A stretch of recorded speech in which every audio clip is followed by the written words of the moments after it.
Welcome to Sneak Preview. I'm your host, James McGrath Morris. This program is produced by New Mexico Writers, a not-for-profit organization committed to supporting and connecting the literary community in the Land of Enchantment. Here, authors, poets, playwrights, and others have agreed to share with us work that has not yet been published. In other words, a sneak preview. With us today is J.J. Amaworo Wilson. He is the writer in residence at Western New Mexico University. His novel, Damnificados, won 4 major awards and was an Oprah top pick. JJ has also written several books about language, 2 of which won awards that saw him honored at Buckingham Palace in 2008 and 2011. His most recent novel or book is a novel, Nazare, which was published in 2021. And he comes from us in Silver City, New Mexico, where he lives. JJ, what have you brought for us? Well, hello. First, I'd just like to say thank you ever so much, Jamie, for inviting me and for running this wonderful series. You're doing an enormous favor for readers and writers, not only in New Mexico, but everywhere, anyone who has access to YouTube. So thank you. Obviously, I've been working for a long time on Nazare, on the novel that is about to come out. But that doesn't really count as work in progress, and that's not really a sneak preview. So I'm not going to read from Nazare.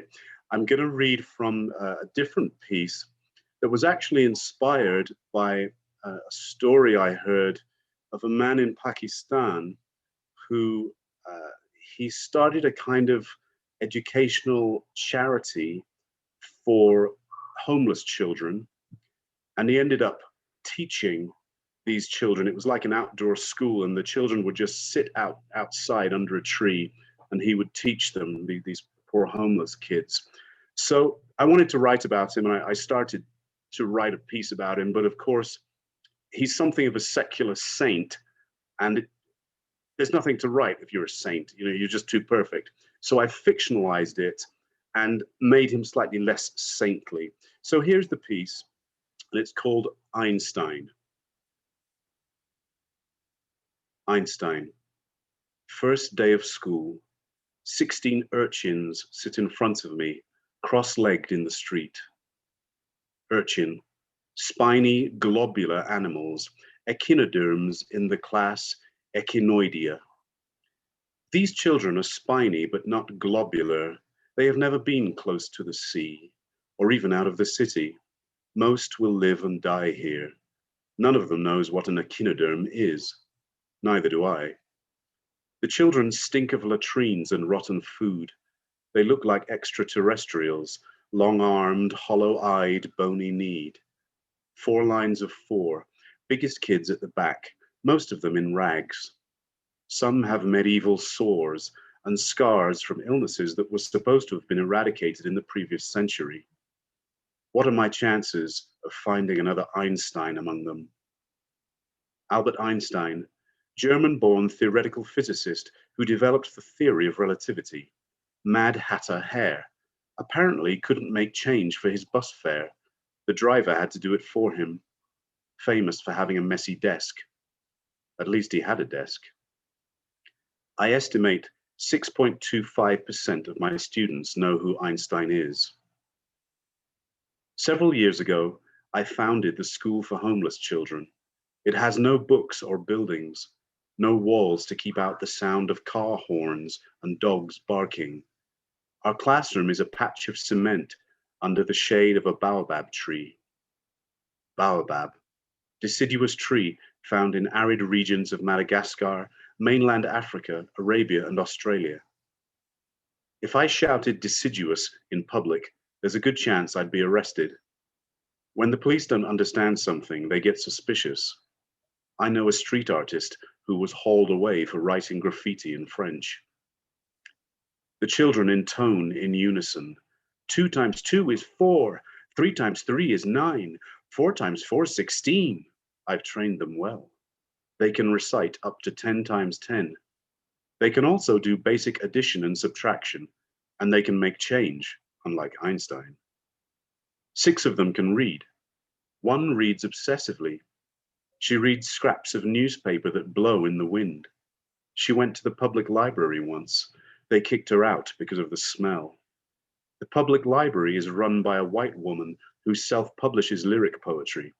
She thinks books are sacred. I find her poems derivative of Wordsworth and Baudelaire.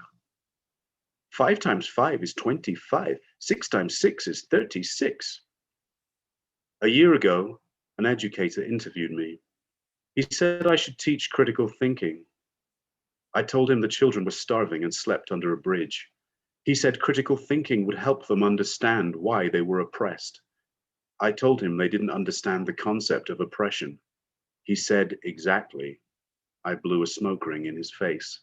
The interview ended. We don't have a graduation ceremony. Some children stay for years. Most drift away eventually. They're busy making a living. Outdoors is no good in monsoon season. 3 months of torrential rain. By the time the school reopens, the children have forgotten everything. 2 years ago, a charity offered me an indoor space, and I accepted.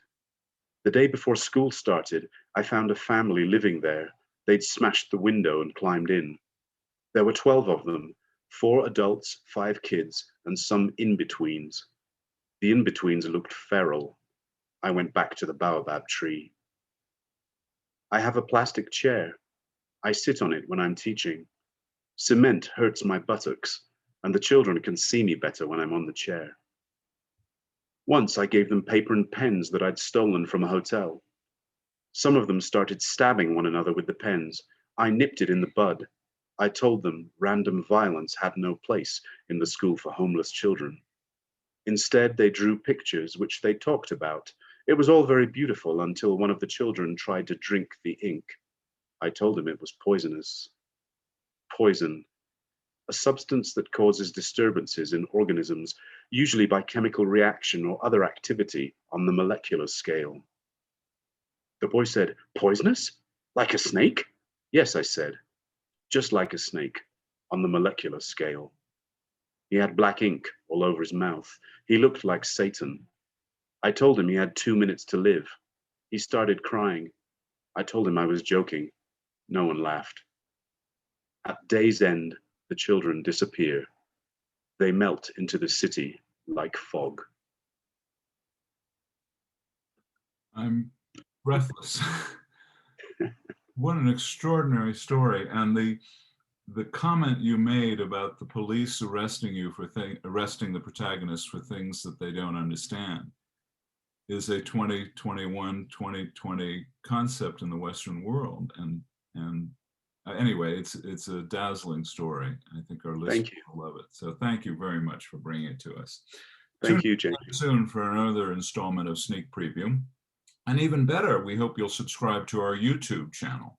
To learn more about New Mexico Writers, our programs, and our events, visit our website, nmwriters.org.